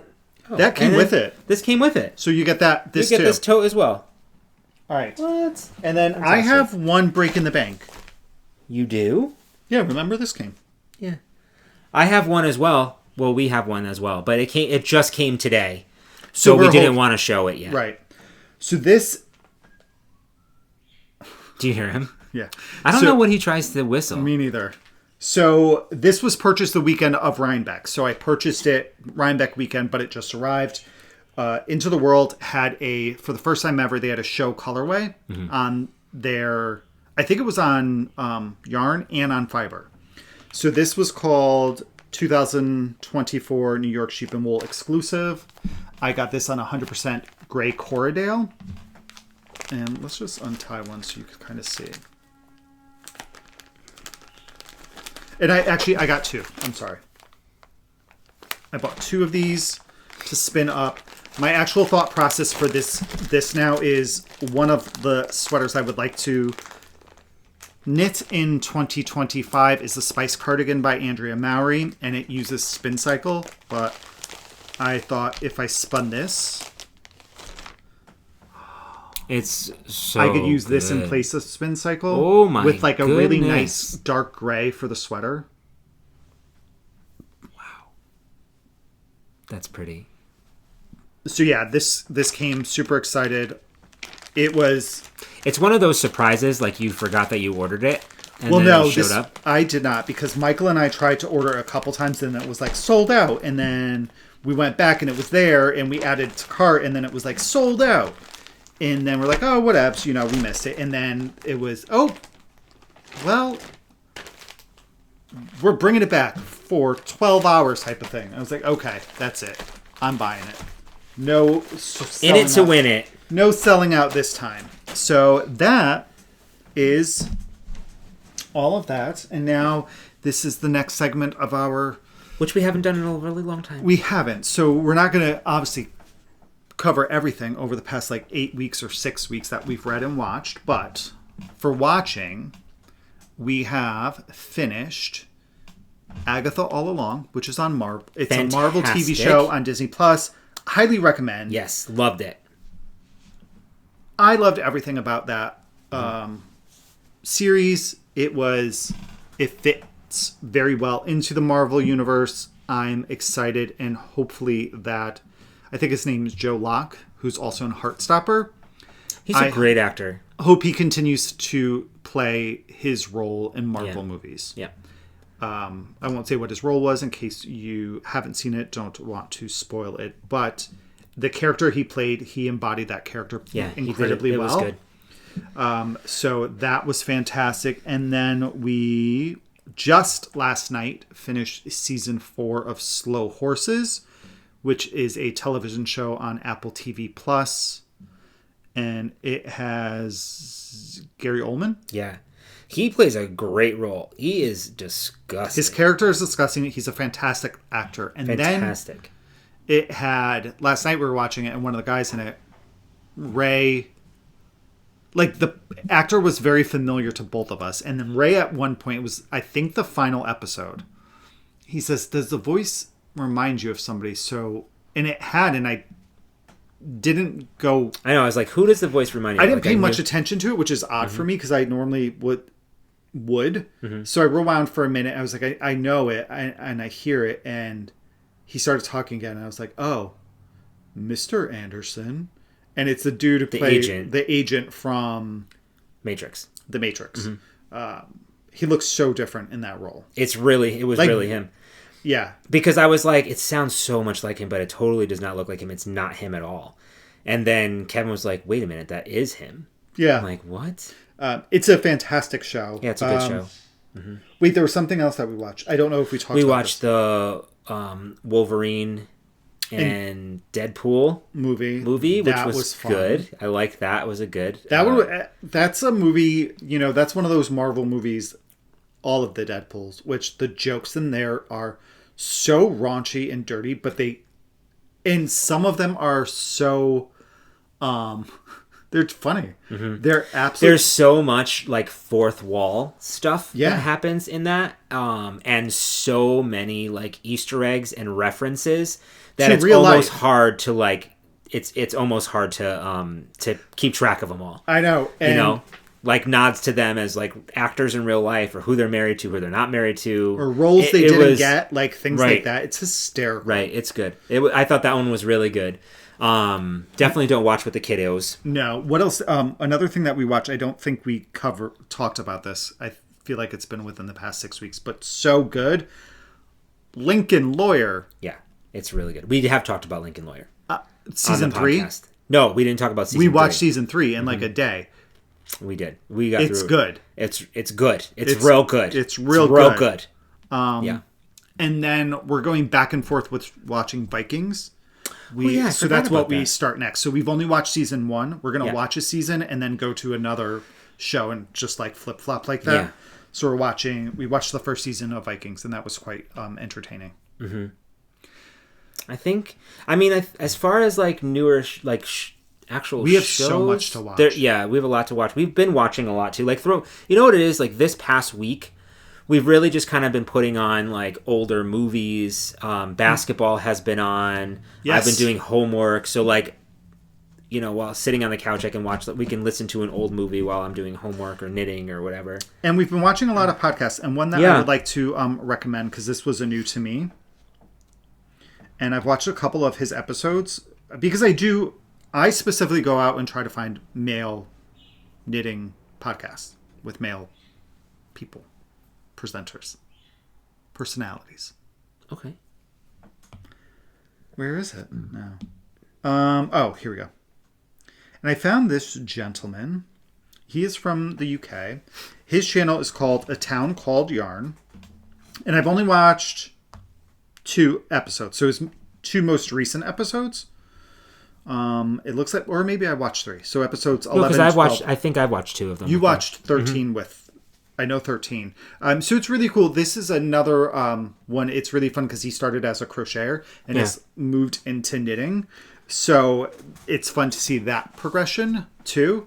So we will link this down below. It is called the channel is called A Town Called Yarn.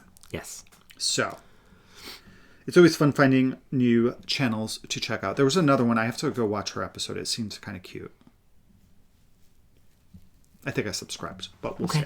So that's really what we've been watching. And then reading, I'm just going to cover what I've read in the last 2 weeks, because otherwise we'd be here for a couple days. So I recently finished A Rune of Shattered Secrets. It was book 2 in the Magic and Marvels series. The author is Max Walker. And I think I liked it. You think you liked it? You don't know? You know, like, I wasn't blown away by it. Okay. I don't know that it had the same... I don't think I liked it as much as the first book. Yeah. I don't know if I'm going to continue the series. I think I may. There are 3 books? As of right now, so each book, the main character or the protagonist is one of the family members, this dragon family. Mm-hmm. It takes place on Earth. It's in, obviously a different universe, and there's magic. And I think it's 10 years, there's something called a pulse, where there's like this pulse of magical energy, and humans can be affected by it. You either get gifts or you die. Oh, geez. Or nothing happens. So those 3 things happen. Okay. You're not affected. You are affected, and you either get a gift or you die. Book 2 was one of the dragon brothers. He is in blue dragon, so ice. The first one was a red dragon. He had flames. Ice. And then his love interest in this is a Marvel. So Marvels are one of these humans who now have gifts. Okay. And he was very reluctant to use his, which he shares why later on in the book. And there's this overarching storyline between the 2 books of there's a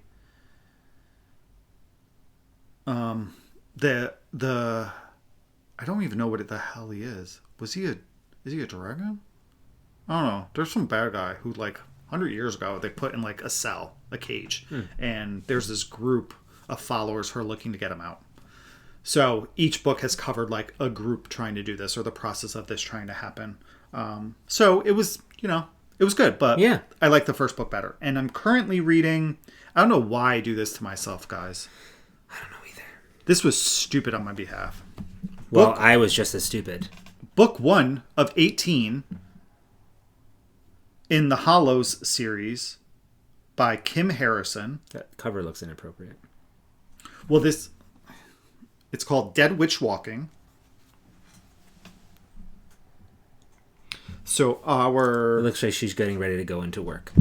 Not that type of work. In that brothel. Although the really funny thing is that's the outfit that she wore in the first chapter of the book. And people are like, you look like you're going out to work tonight.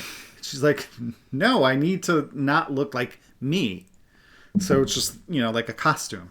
When I don't want to look like me, I definitely don't wear that. Maybe you should. Maybe I should. People wouldn't recognize you. So I wanted an urban fantasy that wasn't a male-male romance either. I just wanted... That wind is pretty strong. It is very windy out. I just wanted a urban fantasy type of book. And this one happened to come up somewhere. The book 18 did, and I read it, and I was like, oh, I didn't realize at the time that it was book 18, so I went to go check out the rest of the series. It has pretty good reviews. Our main character, Rachel, is an earth witch. She leaves an agency that she's working for, and it is called Dead Witch Walking because now they're trying to kill her throughout the entire book. She starts her own investigation company with a co-worker / friend and a pixie who he's funny. And there, as of right now, in this universe, there are witches, vampires, alive and dead vampires. So that's been interesting to try to get a handle on.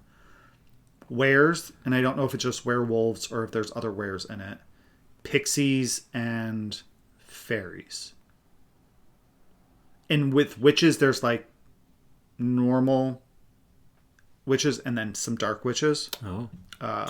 So I was about it the first 45%, but then over the last 2 nights, I really started getting into the book. It started to the pace started to pick up a little bit more, and now I'm really interested to see where this goes. That's great. I am currently, I don't know where I was. Again, I think we talked a little bit about it on the last podcast, but I'm now currently reading. It's called. I gotta remember to send you some credits. I have one left. I'm good. I'm currently reading Sufficiently Advanced Magic, Arcane Ascension #1 by Andrew Rowe. It is it's categorized as a lit RPG adventure, but it's more of just like a fantasy style book. It's an interesting take on our world. So there's they're just seeing automobiles coming out. So, but everything is infused with mana or magic. And in order to become like a specific type of magic user, there's all these different, they call them attunements. You become attuned. So like you can be an enchanter. You can be a brawler or, whatever. And that's the type of mana that you can use, and then your jobs that you can get. You have to like go through this tower and all these different trials. Anyway, it's really cool. The main character comes from a very powerful family, steeped in tradition, who always get this certain type of attunement. So they're very strong fighters and leaders and all of that. And then he goes to his trial, and wouldn't you just know it, he gets a whole different attunement that's not combat related at all. It's like the complete opposite. I don't want to give anything away. The requirement is when you go through these trials, as I think you have to be like you're 15 years old, and everybody goes through this. After you become attuned, or you don't make it and you die in this tower. So anybody who makes it through the tower and they get their attunement, they have to go to magic school for like 2 years. And then if they fail out of magic school, they go into the military. And anyway, so he's currently in magic school and meeting his friends. And now they have to go on an adventure when they're not fully ready yet. So a completely new, like... what am I saying? Concept, right? Like we've never seen that before. I'm so far probably going to be giving this about a 3.5 to 4-ish stars, maybe. They reference days of the week, in like differently. So like instead of saying like it's Thursday, they call it like Tier Day, or Friday is like Verith or something like that. So it's very difficult to kind of follow. Like I think it was just taking world building in a different, like a little bit too far. I think we all can, with our imaginations, like if you want to say like, day 4 or Thursday, like call it Thursday, even though it's a different universe, who cares? Or do you think it's kind of distracting to me? I was just going to say, do you think it's like the names that they're using like have some, Latin origin or something like that, where maybe there's a universal day of the week through the entire world instead of... It's a little too much thinking. I'm not sure. Maybe. Who knows? It's a little distracting, I find, at times. But the character development has been pretty good so far. And there is a nice, like a humorous undertone, so it's kind of lighthearted, which is good. There are, I believe, 7 books in this series. Then I'm listening to, because I ran out of credits, so I'm listening. Sorry, like the branches are scraping against the house, which is kind of bizarre. I'm listening to The Naming, which is book 2 in the 13th Paladin series. It's one of those Audible Plus free books. And because my drive is so long, I've been getting through these audiobooks like crazy.